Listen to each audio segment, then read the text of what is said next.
Greetings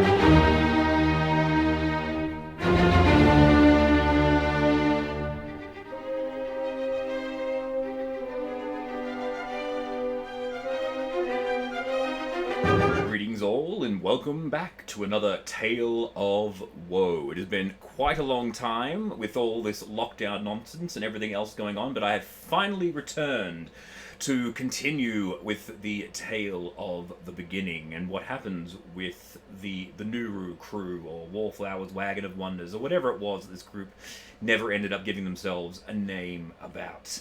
In the last episode, the crew had managed to solve the relatively simple problem of stopping the ship, the crash ship from the Barrier Peaks, which they had discovered was called the Equinox, preventing that from self-destructing and taking out half the continent, and also shutting down the time drive so that they are able to leave, thus realigning the ship with the time frame of the rest of the world. They spent probably, I think maybe a day and a half after that. It wasn't all that long. Unfortunately, Eris's player, I should say, wasn't able to continue playing, so her character faded from existence once more, and the rest of the group sallied forth on their adventure. When they got out of the ship, for the most part, they didn't notice anything different until they got back to the entrance where they had left Stampy as the zombie elephant along with their wagon, and found that he was no longer a zombie, he was now a skeleton, because all the flesh had fallen off, because it had been 3 years. And he had just been standing in this cave entrance with the rest of the protecting the wagon from intruders, no doubt creating some form of weird legend in any of the populace that actually managed to, or at least attempted to enter the cave. So much to the annoyance or enjoyment of Nuru. Who she no longer had a zombie elephant, she now had an undead skeletal elephant, but. Realizing it had been so long that they had been locked in there, Nuru immediately wanted to go home, which wasn't too far away. It was about a day, actually 2 days travel from their current location along the mountain line, because her hometown was actually in this barrier, in the Barrier Mountains, but on the other end of the ridge. So she got on and started going, and so they gathered up everyone else and off they went. And this is where we get back into the Apocalypse Stone storyline. This is my print on demand. It arrived finally as the lockdown was going on. Didn't have this at the time. I was working off the PDFs, but now I actually have the physical copy of the book. And this is where the storyline gets really gross, I would probably say. This book has got some really messed up bits and pieces in it once you get to this point. Essentially, I had done the attack of the castle and the removal of the stone. So if you recall, I can't remember whether I'd actually said this before, but once they pulled the stone out of the... I had explained that. But just to recap for anyone who has forgotten, since it has been a while. Once they removed the Stone of Corbinet from its pedestal, they had severed the connection between the primary material plane and all of the outer planes. So you couldn't go out into any of the outer planes. You can't contact them. Bags of holding no longer work. None of that stuff will function. Teleportation has a certain level of risk to it now, but even more so than what it does normally. But the one thing that it did, which introduces the next major villain of this story, is it managed to piss off a greater demon, or devil, one of the two, known as Grand Duke Moloch, Archdevil in exile. And this is where he begins his somewhat convoluted but pretty dramatic plan for revenge against the party for essentially ruining his life and all of his plans. So I'll read this little section here. It essentially revolves around them arriving at an inn at the midway point of their journey, known as the Eight Fairies Inn. You've been travelling all day, and the sight of an inn up ahead is a welcome one. The brick and stucco building looks cozy and inviting, and as you get closer, the delicious odour of home cooking tantalizes your hunger. When you enter the inn, you are welcomed by a jolly man who introduces himself as Gustav. "Welcome," he says, to the Eight Fairies Inn. "I have a table for you over here by the fire. You want drinks, yes? And food. Let me recommend our house specialty, roasted pork buns. It's a secret recipe from the East." Now, one thing I had been doing, because I knew that this was most likely going to come up later on, is that whenever they went to different inns, I always gave them pork buns. So they felt that this was just my default food that I would just give them, is, basically, a bun with, a little bit of pork in the middle of it, just, like basically like a baked burger, essentially. That's what I always thought it was anyway. So that you get given this thing, and everyone was, they chow down on the food, and they drank, and they were talking about what's been going on, and there's other patrons in the place. It's a very, very hearty place. And what really triggers Nuru off was when they were asking what happened to Evanwood, her hometown. They said, "Oh, it's gone. It was destroyed by the great beast that lay underneath it." And Nuru flipped out at this and wanted to leave, but they managed to pull her back into the inn. So you can't go on overnight. We'll get there. If it's already happened, it's already happened. So, because they've been going all day, they were pretty well, they were tapped out. They were exhausted by this point. So, for the most part, they finished the food. Everyone, I can't remember if everyone did, but most everyone ate the buns, and they drank the wine and everything else. And both Wallflower and Nuru got rooms in the inn, whereas everyone else went back into the wagon. So Geeve went back into the wagon, and so did Selena, and Wallflower and Nuru went upstairs into their rooms. And this is where it gets really, really sick. And I will continue to read on. So just be wary. This can be a little bit gross. So when they wake up in the morning, they find they're woken with incredible amounts of pain. The beds that they've been sleeping on are actually 8-inch razor blades. They take I think it's like 66 damage per round as they are attempting to get themselves off this thing. So they have themselves a long rest, healed up all their hit points, and got immediately completely stripped of them. And Nuru actually went upstairs and she had a bath, and she fell asleep in the bath. And when she woke up in the morning, the bath had turned completely into blood. It was all congealed and absolutely disgusting. And then we hear... as you descend the staircase, your nostrils fill with the stink of blood and putrid flesh. The common room, which had seemed so cozy last night, is now an abattoir. Hacked bodies lie in pools of blood about the room, or nailed to the wall like so many holiday ornaments. The tables and benches are soaked with gore, and your stomach turns as you remember the comfortable hours you spent here last night. In the midst of this revolting scene, one thing stands out. It is a table, immaculately clean and set for breakfast. In its center is a platter filled with the same pork buns you had for dinner last night. A note signed M lies atop the buns, and it reads, "So it begins. You have only to wonder when you will meet your end, and who will be your executioner. While you ponder, please enjoy a complimentary breakfast. Eat up." The staff put a little of themselves into each bun. A quick look in the kitchen confirms your worst fears. More cut-up bodies lie near a meat grinder with scraps still clinging to its blaze. Plates stacked full of garbage are lined up along the countertop. A bowl of rotting dough reeking of decay completes the horrific scene. A wave of nausea washes over you. Who would do such a thing, and why? So... basically, everyone that had been in the place last night was an illusion designed to lull them into a false sense of security. this place, the Eight Fairies Inn, is an actual place, but Moloch, or at least one of his lieutenants, has rocked up and slaughtered uh, the entire place and set this trap for them.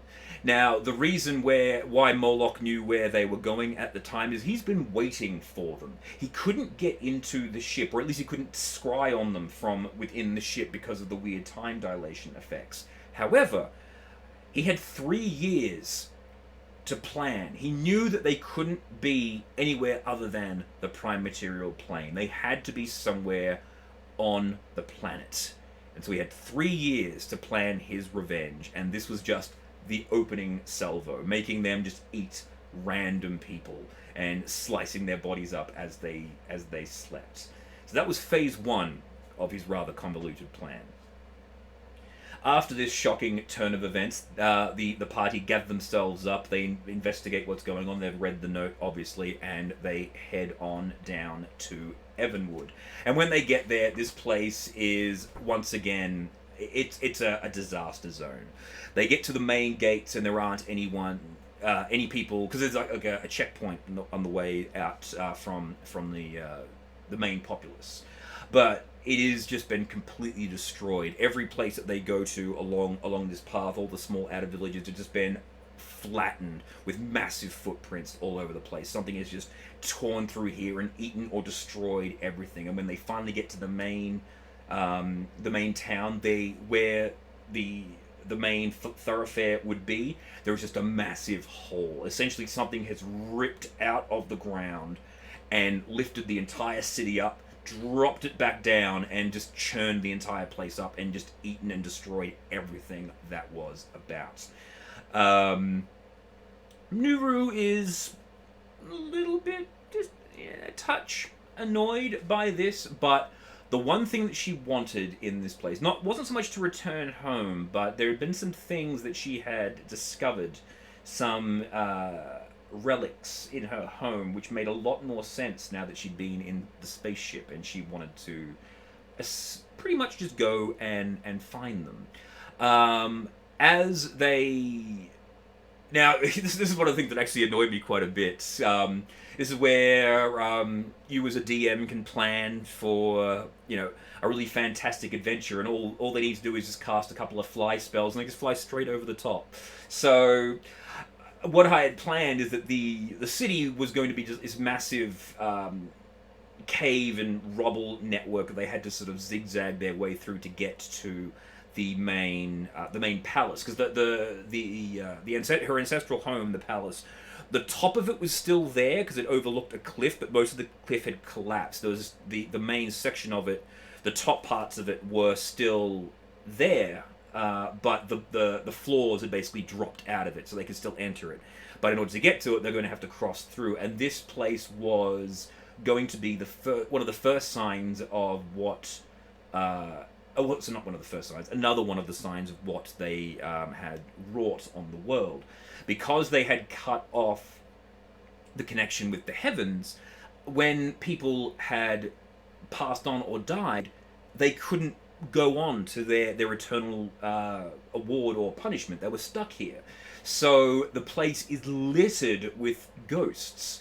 So all of the civilian populace have all turned into wraiths or other such evil specters because they're confused and angry. They don't know why they can't go on. They don't know what happened because they were just suddenly living out their lives, and suddenly the ground erupted out from underneath them, and they were all killed by this thing. So the city was going to be completely littered with all of these ghosts, which it was, but they just managed to fly over them. But the other aspect of it was that the guards of the city were still loyal to House Evanwood.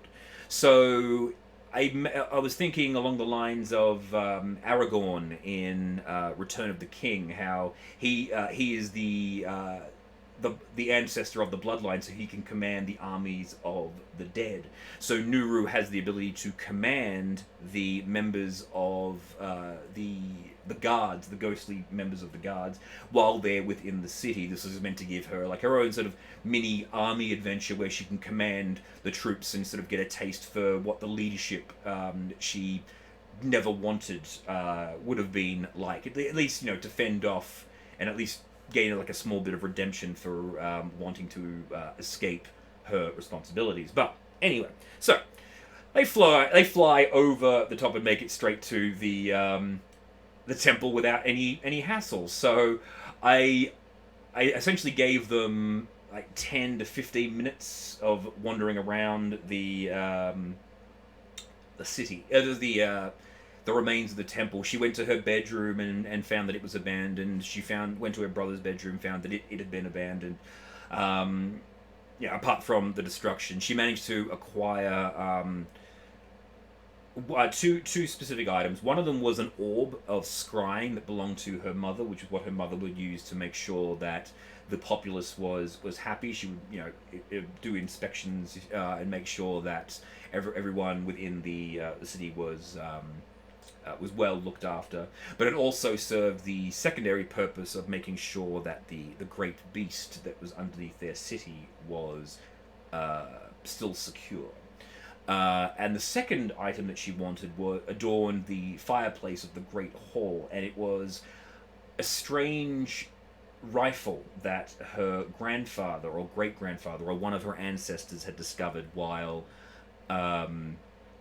doing their initiation or their part to secure this great beast. And this, as it turned out, was an antimatter rifle, which I'll put the stats up. It's pretty ridiculous, the amount of the damage this thing had, but it didn't have any power. But they had collected the additional power cells from inside the spaceship, so she now had this really impressive weapon.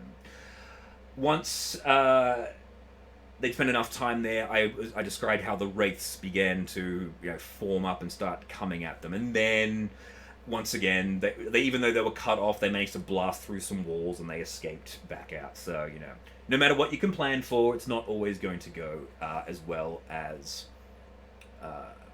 you would hope. It's never going to go the way you expect it to go, and they're never going to get around problems the way that you would like them to. But you roll with the punches. This next bit actually was one of the parts... Sorry, not for the Apocalypse Zone. But this next part was one of the bits that really... It both annoyed me to a point, but also introduced a new character into the story. Give still had the deck of many things. He was still refusing to pull from it, understandably so, but he was trying to get other people to pull from it for him.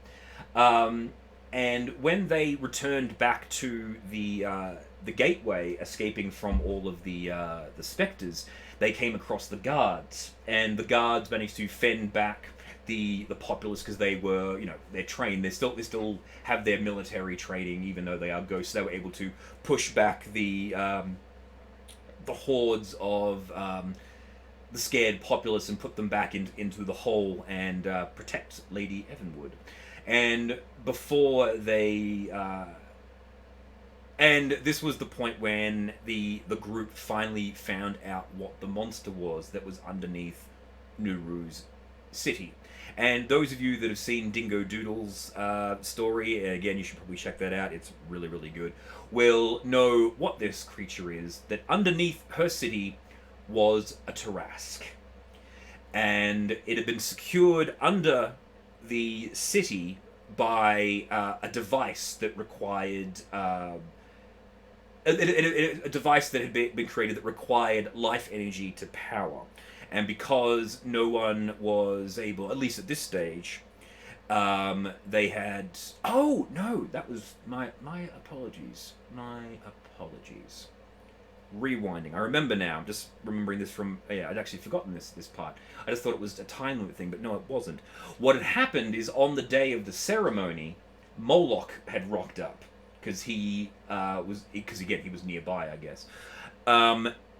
And destroyed the device that was holding the Tarrasque in place before they were able to re-secure it or even stop him from doing whatever it was that he was, trying to do, which was rampaging through. The guards informed them that this Moloch character had rocked up looking for Nuru but was unable to find her, so took his vengeance out on the city by kidnapping or killing members of the royal family, her brother, her father, and her mother. Brother, mother, father. Those are the three. Finding all of them, taking them away, and smashing the device that held the Tarask in place just to fuck over the world even more, because again, he is really pissed off, and his motivations will become clear in a moment.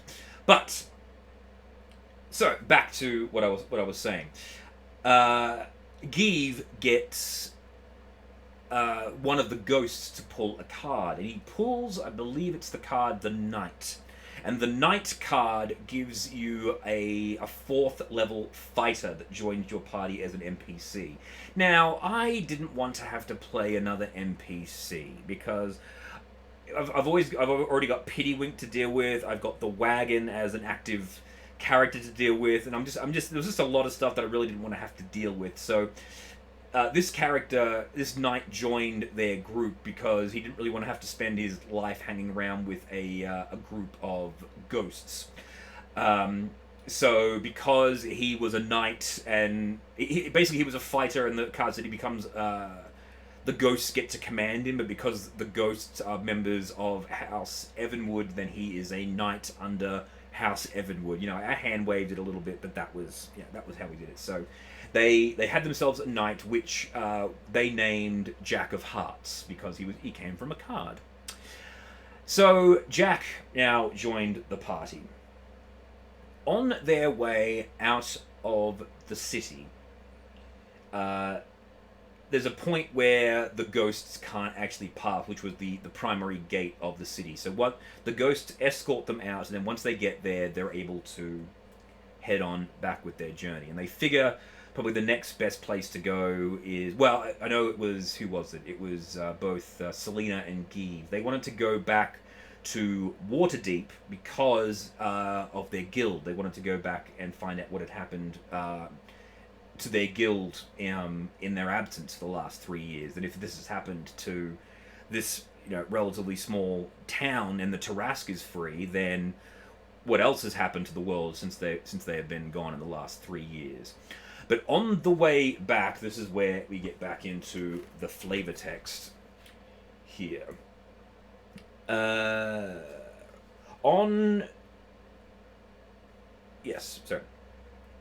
the road, you are confronted by a group of hulking monstrosities equal in number to your own. Each tops 7 feet in height and looks like the creation of a lunatic. Its mismatched extremities and disfigured features. Crude stitches crisscross their bodies. These monstrosities are obviously sewn together from mismatched parts. It's clear that human remains were used to create these things, but a worse truth awaits. As you get closer, you recognize the grimacing patchwork faces that stare blankly at you. Fathers, mothers, lovers, friends, pieces all combined into a horrible menagerie. The figures plod towards you, their voices croak from their broken faces, a woeful chorus of cries. Yes, look what you've done to us! What did we do to deserve this? So, Moloch has spent the last 3 years traveling the world, finding every single person that the party knew, had known, their family members, everyone, and has chopped them up, as he does, as we found, and turned them into flesh golems and sent them against the party. Now, for this group, they've dealt with flesh golems before. They have hacked them to pieces, but this was more the psychological thing. And Nuru not being overly stable, she rolled a wisdom check for herself to see whether she had another PTSD moment, and she suffered a temporary insanity. She was stunned for the entire fight. She couldn't fight once she realized what was going on. But the group managed to slay these creatures. It turned out that the only person that wasn't there was actually one of the things as well, was that they weren't able to find... it actually had their previous party member, the dwarf character. I've actually forgotten his name now, which is a bit shocking of me. Man, it's been a while. But yeah, he was there, so that character was now dead. But they managed to slay these flesh golems, and this was when they see off in the distance the body of a massive demon coming towards them, and they recognize this as Moloch. And he says to them, "You stand on the brink of annihilation, and you don't even know why, do you? Bah, you pathetic mortals! Your thoughtless action has not only ruined my triumphant return to hell, but also destroyed the mound of dirt you call a world. This miserable backwater may tear itself apart, but not before Grand Duke Moloch exacts every ounce of his vengeance." And so this was the point when they realized that they had well and truly screwed up, because not only had they managed to sever the link to the prime material plane and all of the problems that go with it, but their actions had also unleashed the Tarax and had a demon chasing after them. So, and this was the point where, and I didn't want it so that Moloch was going to attack them right then and there, because they hadn't suffered enough. He had more of a plan in place for them. So he wasn't going to attack them, except that Give kept on mocking at him. And so Moloch essentially whipped him and nearly completely killed him in a single hit with this one whip hit. But in the end, he did leave them alone. Again, they hadn't suffered quite enough yet, because they already lost all their contacts. Their guild was gone. All members of their guild, their guild captain, he was one of the members of this the flesh golem group. So they had no one remaining. But the one thing that was of note, that at least to Nuru, was she didn't have, or couldn't find, any aspect of her brother. So her brother wasn't dead, at least as far as she knew, and she attempted to use the scrying orb in order to find him, but wasn't able to make contact with him. But it didn't automatically show that he was part of one of the golems, so the assumption was that he was still out there, and he was. But at this point, after this massive shit show, I guess would be the word to best way to describe it, making their way on their journey, they see off in the distance a shooting star come down and impact on the earth, and that is where we will leave the tale until the next Tale of Woe. And I'm back, bitches!